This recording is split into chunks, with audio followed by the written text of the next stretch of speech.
update game Kikoran kamu, ikuti juga Kikoran Competition. Daftar sekarang juga. Mungkin saja Ibu Keketnya sudah berkompromi dengan Pak Idam Aceh, ya saya di Jakarta sajalah. Kalaupun diizinkan oleh tergugat dalam hal ini, berarti kan ketaatan itu tidak bisa dipakai alas hukum untuk bahwa istri tidak taat.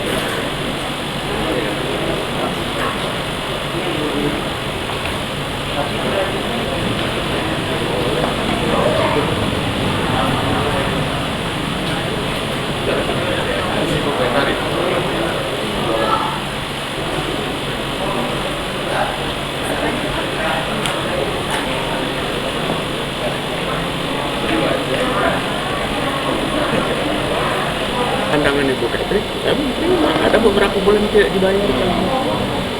Dan itu juga nanti yang off the record juga ini masih ya.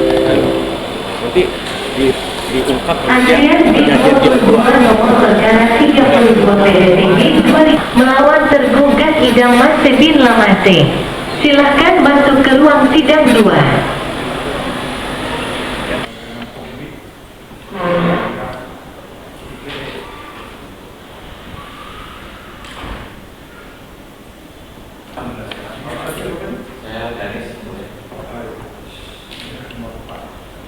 Ada prinsipal tetap acara dua kota di kuasa hukumnya kan? Ya, betul.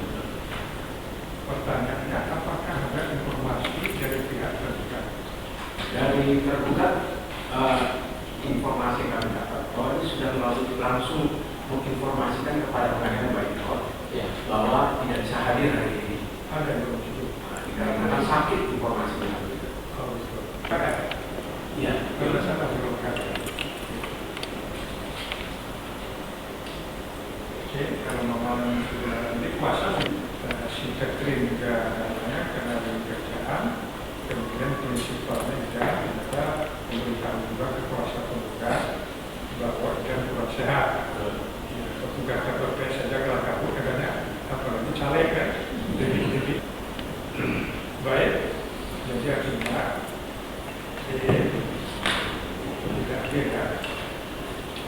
Ini kemarin kita sudah verifikasi, nanti tundanya tidak 2 minggu lagi, itu sudah verifikasi, untuk panggilannya hanya 1 minggu saja. 1 minggu itu dia tergugat dipanggil. Mohon maaf, ada di Surabaya.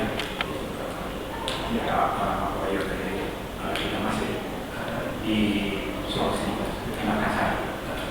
Kemudian kemarin kami juga sedang ada acara syuting di luar kota. Mungkin kami mohon dengan secara hormat 2 minggu. Baik, kalau permohonan kita temukan ada agenda dasarnya. Tapi karena itu melalui verifikasi kan bisa sembuh kesehatan generasi. Alasan ofis tadi kita pertimbangkan. Jadi kita tunda menjadi tanggal 13. Proses awal-awal kan sudah masuk awal. Alhamdulillah pas puasa. Puasa ini sehari balik. Kalau mudah-mudahan sehat dan bisa datang. Jadi agendanya adalah memanggil pihak tergugat. Panggilannya tetap melalui email. Jadi karena waktu tadi supaya tahu bermedia sehat dan berkesempatan hadir ya dua-duanya. Baik, sidang dibuka sampai dengan tanggal 13 Maret 2024. Agendanya adalah untuk memanggil pihak tergugat atau kuasanya. Kepada penggugat atau kuasanya datang tanpa panggilan. Terima kasih. Terima kasih.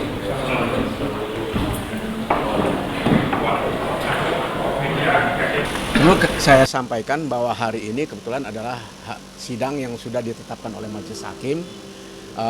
memang semula rencananya itu adalah pembuktian dan mungkin juga dihadirkan saksi dari Ibu Catherine. Nah, kebetulan jadwal yang sudah ditentukan Ibu Catherine-nya tidak bisa hadir, itu pertama. Nah, yang kedua, bahwa tergugat dalam hal ini Pak Idam Masih melalui kuasa hukumnya juga tidak hadir, maka majelis hakim berkenan tidak memeriksa perkara ini, jadi menunda saja sifatnya. Nah, untuk 2 minggu ke depan ini tentunya Ibu Catherine wajib hadir untuk menjawab dan menjelaskan duduk permasalahannya atas tuntutannya apakah dikabulkan atau tidak oleh Idam Masih dalam hal ini.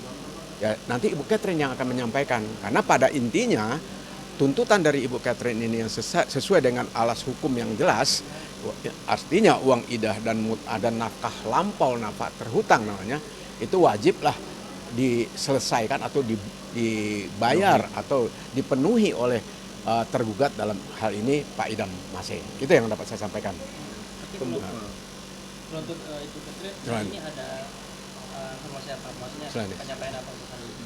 Memang hari ini kita udah jauh-jauh hari Ibu Catherine menyampaikan ke kita bahwa memang hari ini Ibu Catherine ada agenda lain di luar kota dengan kesibukannya, memang tidak bisa hadir hari ini di persidangan.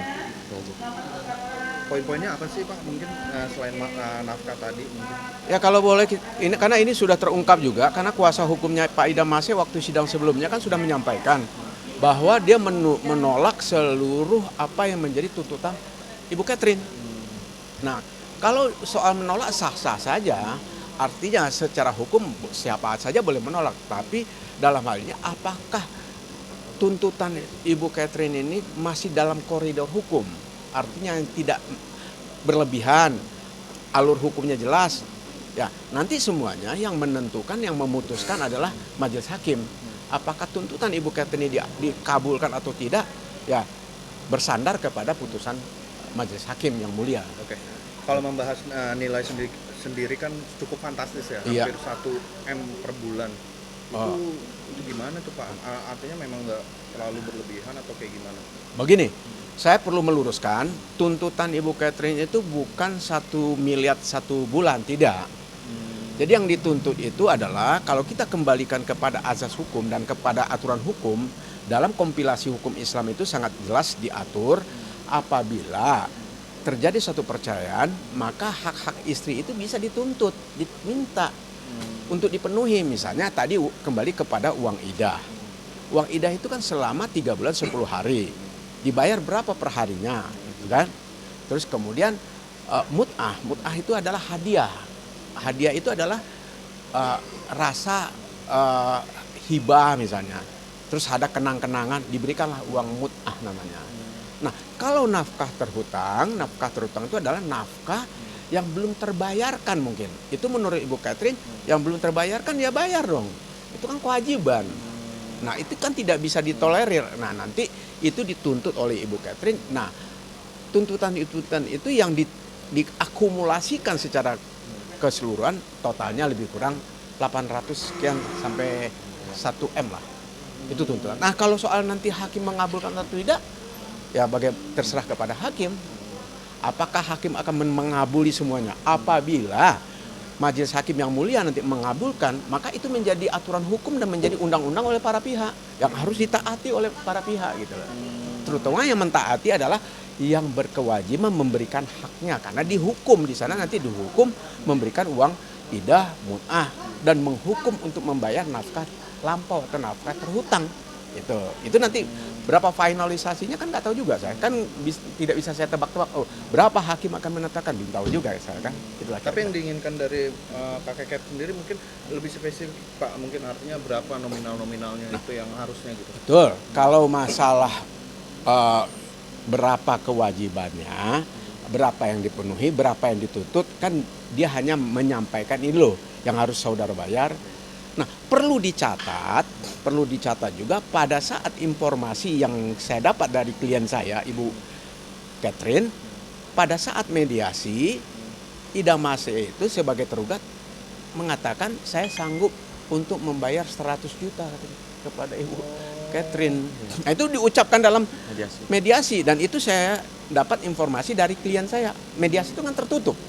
Iya. Tertutup artinya para lawyer tidak boleh ikut, baik kuasa hukum dari Ibu Catherine maupun kuasa dari Ida Masih nggak boleh masuk. Nah, informasi itu di sana mereka mediasi ini kan adalah wadah untuk mengkomunikasikan, wadah untuk bermusyawarah, wadah untuk mencari satu keadilan, wadah untuk meluruskan, atau wadah untuk mendamaikan. Gitu kan? Nah, disitulah tercetus Pak Ida Masih mengatakan kepada istrinya, ya saya sanggup cuma 100 juta. Pak, ini kan menjadi polemik baru ya, artinya mengatakan tadi Bapak bilang nafkah yang belum dibayarkan. Sedangkan Pak Ida Masih kemarin saya sempat mewawancarai, melihatkan semua bukti-bukti transferan kepada kakek Ket.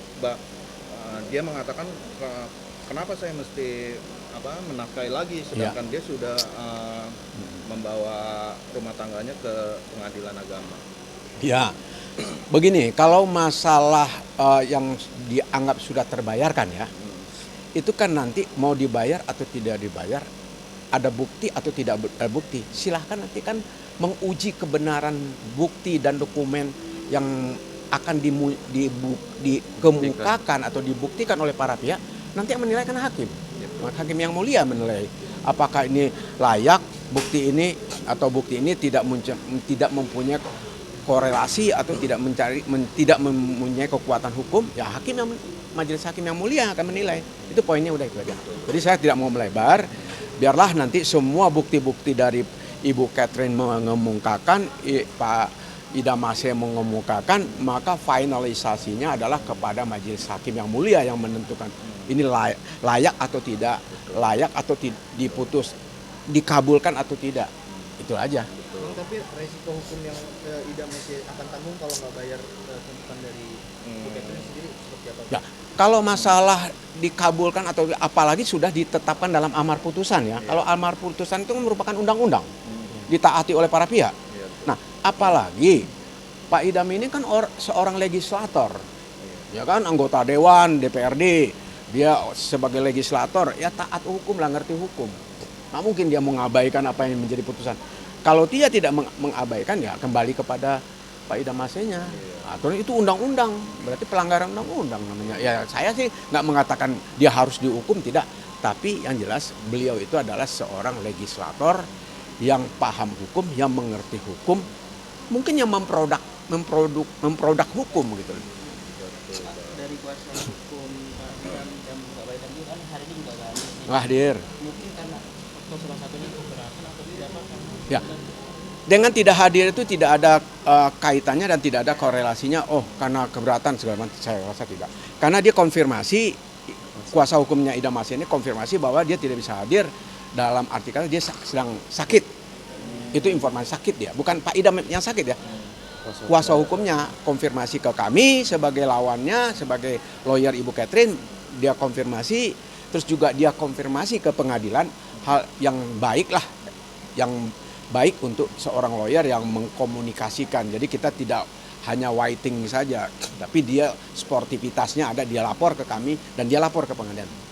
Cup, Bang, oke? Sebagai kuasa hukum kan tentunya ingin mengupayakan untuk semua baik-baik aja.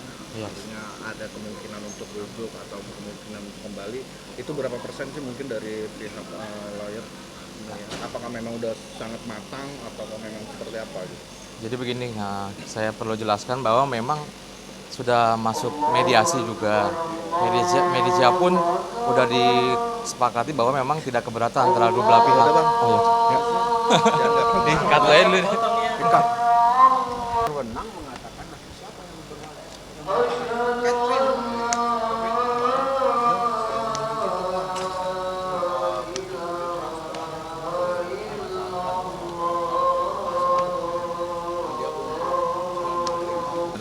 Pertanyaannya apa sih, Bang?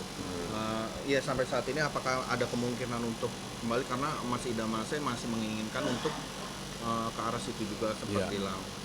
Kalau memang ada perubahan dari KPK. Perlu kami jelaskan bahwa memang mekanisme yang ada di pengadilan sudah terjadi mediasi. Nah, dalam mediasi tersebut, menurut informasi bahwa kedua belah pihak tidak keberatan untuk bercerai, hanya terbentur pada nafkah saja. itu saja. Nah, untuk masalah rujuk kembali atau tidaknya itu kembali lagi pada prinsipal masing-masing. Kami dari pihak lawyer tidak dapat intervensi sejauh itu, tapi untuk masalah rujuk atau tidaknya kembali lagi kepada prinsipal masing-masing. Itu saja. Tadi pihak kuasa hukum sebelah itu sempat bilang kalau menilai kalau Catherine Wilson ini sebagai istri yang nggak taat suami dan bahkan nggak ikut ke Makassar dari Mbak Keket. Kalau masalah tidak taatnya klien saya, itu kan sebetulnya keinginan kedua belah pihak. Mungkin saja Ibu Keketnya sudah berkompromi dengan Pak Idam Aceh, ya saya di Jakarta sajalah. Kalaupun diizinkan oleh tergugat dalam hal ini, berarti kan ketaatan itu tidak bisa dipakai alas hukum untuk bahwa istri tidak taat. Ya, dengan tidak taat itu kan bisa saja menjalar kepada istri yang nusus. Nah, kalau nusus itu kan jelas dulu, apakah mungkin dapat izin dari suaminya? Ya udah kamu di Jakarta saja. Nah, hal-hal ini nggak bisa kita tarik apakah istrinya itu tidak taat atau tidak. Taat dan tidaknya itu yang tahu adalah hati daripada Pak Idam Aceh selaku tergugat. Dan tidak taatnya Ibu Catherine lah yang tahu bahwa saya tidak taat. Nah, saya tidak bisa memberikan menilai itu. Oke? Sip. Mantap. Berarti sidang lanjutannya kapan ya? Sidang lanjutannya tanggal 13 Maret. Agenda tetap pada pembuktian penggugat dan saksi. Ya, Dipastikan hadir ya, Pak. Insya Allah dia. Itu pasti Ibu Keket hadir. Karena dia harus bawa saksi. Saksi 2 orang. Saksinya diperkirakan bisa ibu kandungnya, bisa adiknya, bisa saudaranya yang sedarah. Dah, poin. Tapi kalau hari ini dia karena syuting ya. Saya ada syuting di luar kota. Oke. Cukup, Bang. Ya, cukup. Thank you. Ya. Thank you, Bang. Saya